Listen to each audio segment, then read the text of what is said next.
Okay, joining us now is Ryan Newman. He drives the number 39 U.S. Army Chevrolet for Stewart-Haas Racing.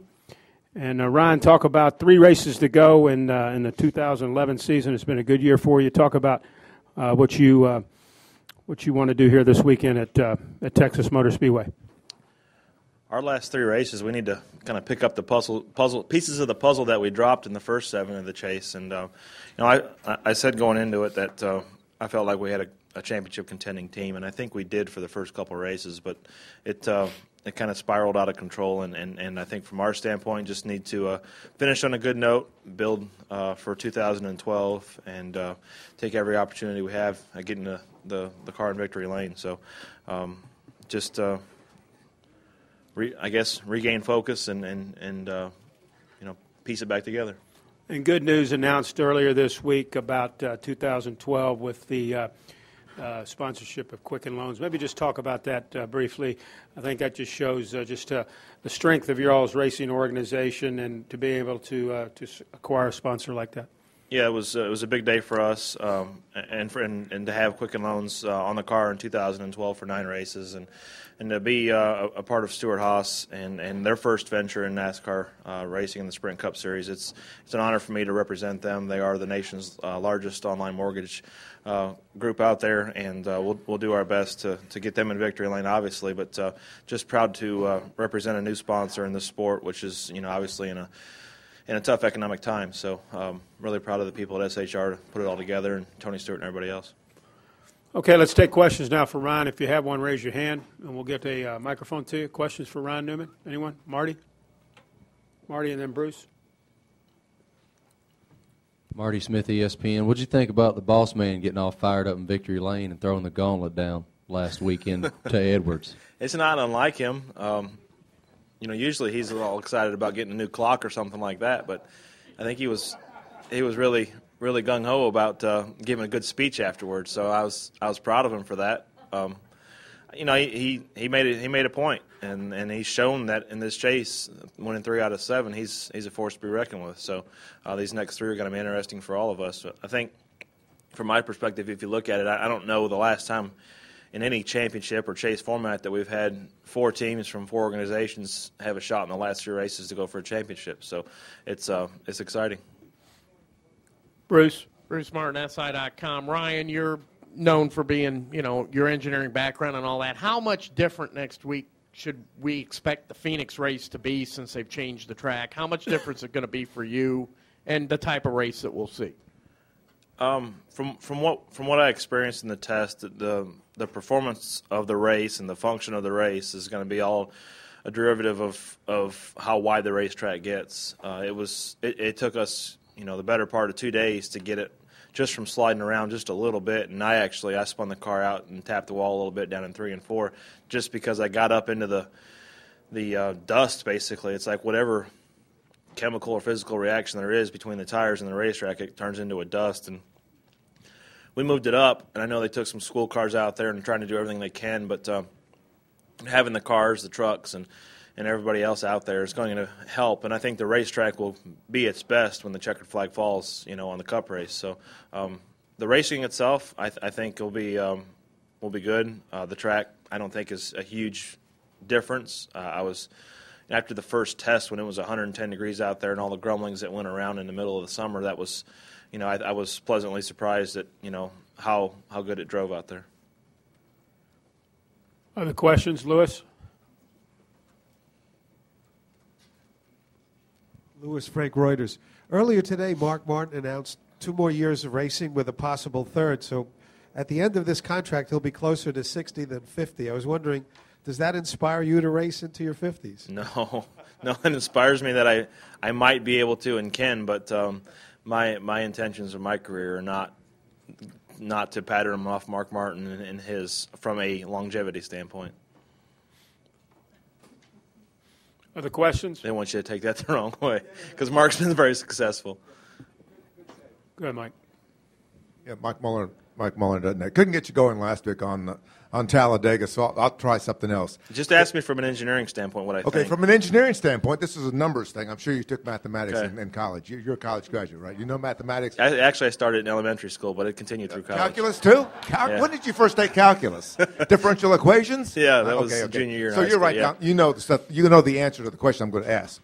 Your teammate has won 3 races in the chase. The guy who's leading the points has won 0 races in the chase. What does that tell you about the numbers in terms of how the point system works for the championship? I don't know. I guess I mean, there's still and there always will be. There's still a reward for consistency, and Carl has had that. And I don't remember exactly what the difference was going into the chase. So there's truly a difference in the math there. I think Carl started with nine points, 9 bonus points, and Stewart had none. So there is a difference in respect to that, and the fact that Stewart spent 3 of his races that he won in the chase, equaling out to the wins that Carl Edwards had going into the chase. If I remember right, if my math is right, Carl had one win all year. It's okay. I assumed 3. Sorry. So there's 6 points difference there. So.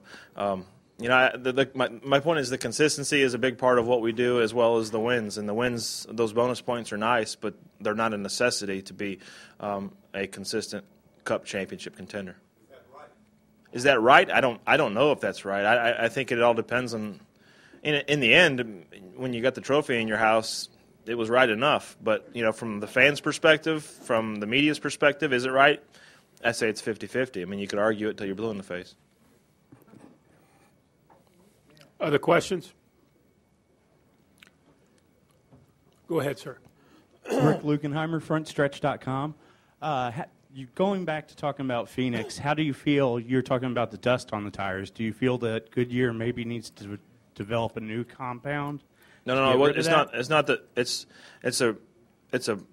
Like I said, I don't know if it's a chemical or physical change so that the tires actually make as the tires interact with the asphalt. They create a dust, and when we ended the test, the track was dustier out of the groove than it was when we showed up on a green racetrack after it had been rained and nobody had been on it. So it's not a factor of the tire. I think any tire would probably do that because of the asphalt that they have there. They did a unique quenching process because it was so hot out there to try to get the asphalt to quench and cool, and I don't know if that was a part of it or not. But that's just. Basically, it's nothing on Goodyear. Goodyear, I think, has a good tire for the race and a good tire that we had at the test. So it's basically just a byproduct of it? It's a byproduct of a new paving, a different asphalt company, whatever it is, whatever the chemistry is. Look at the paving that we've had in the past between places like Homestead and Darlington and Charlotte. Every one's a little bit different. I wouldn't expect the aggregates in Phoenix, Arizona to be the same as the ones in Darlington, South Carolina. Any other questions for Ryan? Go ahead, Mike. I'll follow up on that. Go ahead. Thank you. Atlanta has a big aggregate. Tires wear. Everybody loves. All you drivers love Atlanta. All these other tracks that have been paved have a real tight aggregate, so the tires don't fall off. They stay the same. They're perfect tires. Do you think somebody ought to be looking at whatever they did at Atlanta and try to put that kind of aggregate on some of these other tracks so that the tires wear and you guys can be fast at the start of a run and then change tires and change the dynamic rather than me and IROC cars going around down a smooth surface? That was discussed a little bit, I know, in the process in Darlington when they did it, because everybody enjoyed so much how the tires fell off and you drive the way you change the way you drive, you change your points and all that stuff. But I think the other percentage of it, because it is 50% asphalt and 50% tire, is the fact that the chemistry of the tires have changed a little bit, and you don't see near the marbling of the tires as we used to, which is obviously for other reasons. So it's not just the aggregate. Yeah, that old style asphalt, whether it's an aging process that makes it do it, or the way that they can apply a new asphalt to be aged, basically putting 220 grit down instead of 80 grit or vice versa. That's something I think that people consider. But in the end, when you're spending millions and millions and millions of dollars, do you want to have something that is aged when it's laid down? I think that's the question that everybody considers the most. Anything else for Ryan? Got one over here. Claire? Irby Lang, Sirius XM NASCAR Radio. Ryan, you know, we were talking about Tony and the throwing of the gauntlet, but it was interesting later when he said that he feels like he's done favors for a lot of people and now it's time to cash in the chips. And it seems almost as if he would like to be a more aggressive driver, but he has tried to teach everyone else to race like him, and so it's hard for him to do that, but he may have to do that now. What's your take on what he means by that? I don't know who all he's been playing poker with, so I'm not really sure how to answer that. But, you know, I don't know. I mean, I know that he's had mentors in his career and he's mentored people in his career, so I don't know what that family tree looks like when it comes to those things. If he expects something from Carl Edwards or Kevin Harvick or whoever, or something in return, I don't know. But you know, it's a better question for him than me. Ryan, thanks for coming in, and certainly good luck this weekend at Texas. Thank you.